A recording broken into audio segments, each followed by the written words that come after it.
Well, good evening, everyone. Your Eminence, Archbishop Demetrius, Reverend clergy, faculty, and seminarians, clinicians, and friends. It is my great honor to welcome all of you to another wonderful OCAMPR conference here at Hellenic College Holy Cross. It is a unique conference this year in that for the first time we have joined forces with Hellenic College Holy Cross to co-sponsor the conference. Thanks to Dr. James Gedros and Dr. Philip Mamalakis, who mutually supported the collaboration.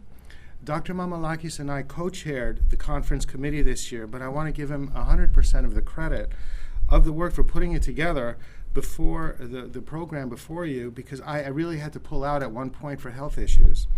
And I have to express my gratitude also to the rest of the board, because they have been very vigilant throughout the year to keep our momentum going and pull off the conference. So the board members are Father George Morelli, Dr. John Demakis, Dr. Brenda O'Reilly. She is here with us today, and together with Philip, worked out most of the details of this conference. Dr. Gail Woloshak also with us, and Dr. Paul Kinsicki.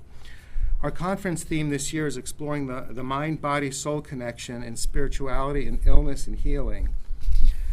So now we all of us here believe and know that God has created an expansive universe, the earth being but a small part of it. As a matter of faith, we believe that God knows each and every atom of the universe just as he knows each and every one of his creatures, including all the billions of people that have existed and will exist since the beginning of history. Since the fall of man, there has been an unending stream of calamities, pain, fear of illness and death itself. Natural disasters, periods of persecution, occupations, and war have visited every age, including our own. Once again, our comfort zone is threatened. Current events in the Mideast with ISIS and the Ebola scare indeed are a wake-up call for all of us. Let's take a moment to remember Bishop Boulos and Johanna and all the new martyrs of our times and all those suffering on earth today.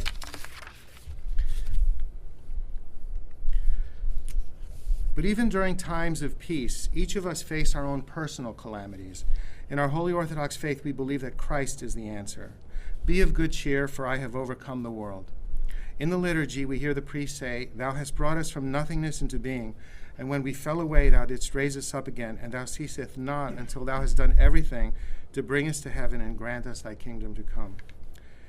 But with his death and resurrection, he solved all the problems of the entire universe, such that our saints and martyrs could face their deaths with all calmness and such bravery, certain in the peace of their blessed future lives.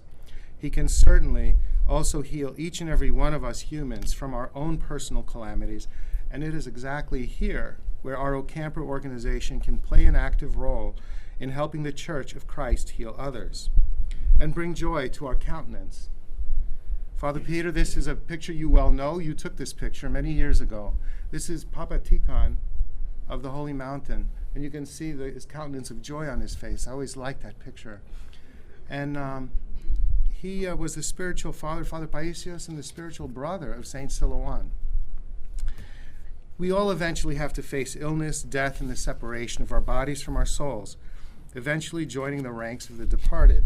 And according to the parable from the Gospel on Judgment Sunday, our own future lives, those beyond the grave, depend directly on what we do for each other now on this side of the grave.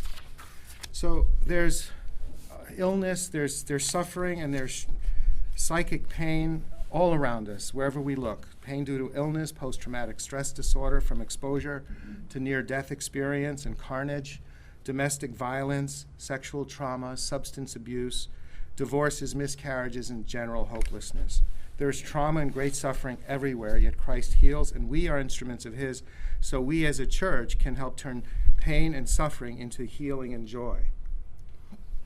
Metropolitan Athanasios of Cyprus, right here on the Hellenic College Holy Cross campus a few years ago, at an OCAMPR conference, was asked, why is it that not everyone who prays for healing is healed? Some are healed and some are not. And he answered that when you pray for healing and are able to say, "Not my will, but thine be done," and mean it, then even if you die, you are healed already. What a statement, and what room there is for all of us to work together as we do in the church and in OCAMPR as collaborators in pastoral and clinical care to bring spiritual and physical healing to our brothers and sisters, both in this world and for the one to come. I am reading the letters of St. Nectarios, recently published. Here was a man who cared deeply for the physical and spiritual health of his nuns, and consulted with physician friends in Athens for them, and advised them accordingly. He also attended to their psychological needs, and this too is evident in his letters. It made a huge impression on me that as I was preparing my comments for today, I was reading these letters that revealed the deepest concerns of a modern-day saint of our church, and the high regard that he had both for the physical as well as the spiritual health of his nuns, often relieving them from their spiritual duties and in order to take care of their health. Now he serves as an example for all of us. So Christ will ask us on what did we do for our brethren, particularly those among them who are alone and naked and in prison, brothers and sisters who suffer physical and spiritual isolation. This is precisely what our organization seeks to understand and, more importantly, respond to. We are an interjurisdictional organization endorsed by the Assembly of Bishops with a mission to bring together the best of Orthodox pastoral care and the best of clinical psychology and clinical medicine. Our main goal is to work together to improve the care we give to our faithful in our parishes and to our patients in our clinics, and to serve as a resource to clergy, clinicians, and laity. While medicine and psychology may help get us from here to the grave, good pastoral care will help us get beyond, and so is far more important than the other two. I have to mention here two institutes, one in Pittsburgh, established by Bishop John Abdullah when he was a priest, and by Ari Christofidis and his group in Chicago that work very closely with the local clergy. I was so impressed by what they do and how closely they work to manage their patients and their parishioners. I think we need institutes like that in every large city in our country. Well, one of our advisory board members years ago, Bishop Michael Dahulich, once said that we should rotate our conferences at the seminaries because the seminaries are incubators for future OCAMPR members and for strengthening the infrastructure to the important ministry of OCAMPR, that of enhancing psychological, physical, and spiritual healing, especially in light of limited training in pastoral care at the seminaries.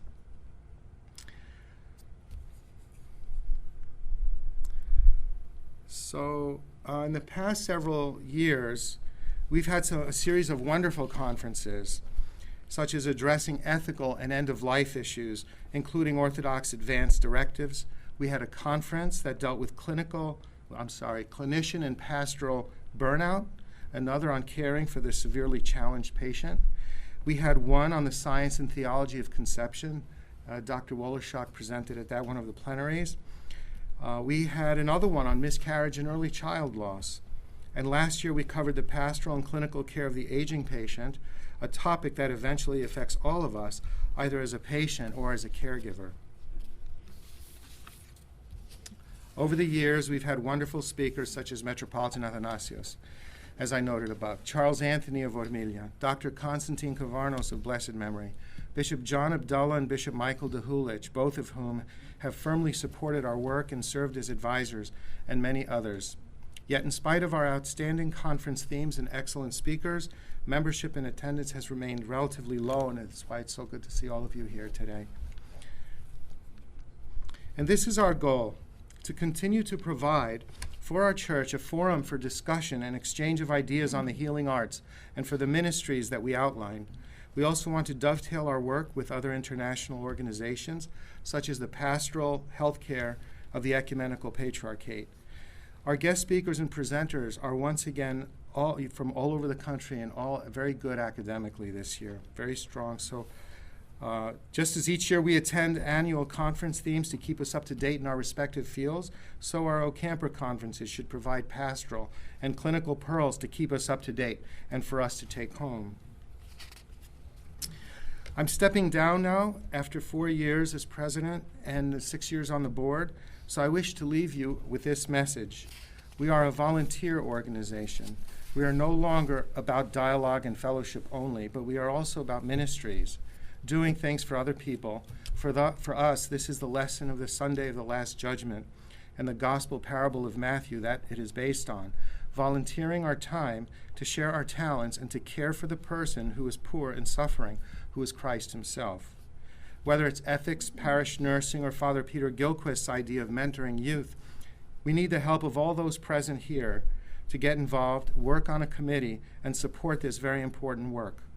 All of us have very busy personal and professional lives, but there is strength in numbers. So I'm asking you all to come and help us out. Join, become a member, contribute in some way, because we really do need you. Now the thank yous. I have thanked the executive board up at the top, but do so again here along with the advisory board members for their friendship, advice, and hard work. The advisory board members are Bishop John Abdullah of the Antiochian Archdiocese, Bishop Michael Dahulich of the OCA, who recently rolled off the advisory board, Mother Gabriela, Abbess of the Holy Dormition Romanian Monastery in Michigan, Archpriest John Breck of the OCA, Dr. Juliana Orr-Weaver of MIT, and Deacon Dr. Stephen Muse, GOA, Diocese of the South. Even though this year even though this year I did not stay in touch as much as I wished with them due to illness, burnout, and basically a huge workload this year, I know that we have their prayers and their oversight. But they've served, all of them, as an organic link of our organization to the Assembly of Bishops and contributed enormously to the credibility that we sought amongst our clergy and our clinical colleagues. On behalf of the Executive Board, a warm thank you to the President of the school, Father Nicholas Triandafilo, and to the Dean and my good friend, Dr. James Kedros, for co-sponsoring the conference with us, and to the entire Helena College Holy Cross family for hosting us. Also, our new excellent administrative assistant, Evangelia Pallas, who has been so productive in the preparation of this conference, helping out Dr. Philip along the way. And finally, to all of you for coming and making this event a success. To all the Hellenic College Holy Cross student volunteers, cooks, and shuttle drivers who worked to make this such a success, thank you. I will be handing over the job of MC for the conference to Philip, but feel free to come to me or to any of the board members for any information on the organization, its mission, or membership in general.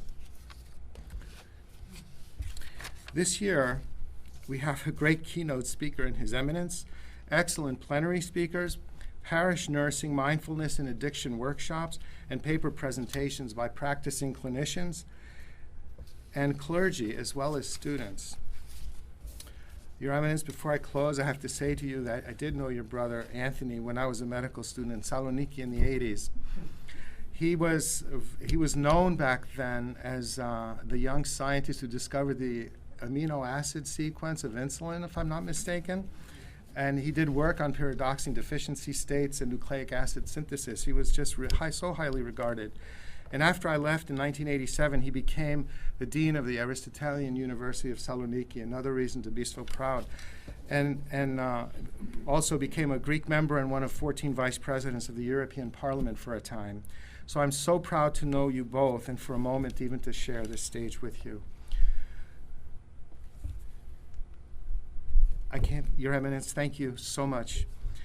We can't thank you enough for what you've done to come here this year and to validate all our hard work to make our organization a credible and a capable one worthy of assembly endorsement, and most importantly, of recognizing the relevance of getting clergy, psychologists, and physicians and other clinicians to collaborate, work closely together to tackle the many problems that we face in our parishes and in our clinics.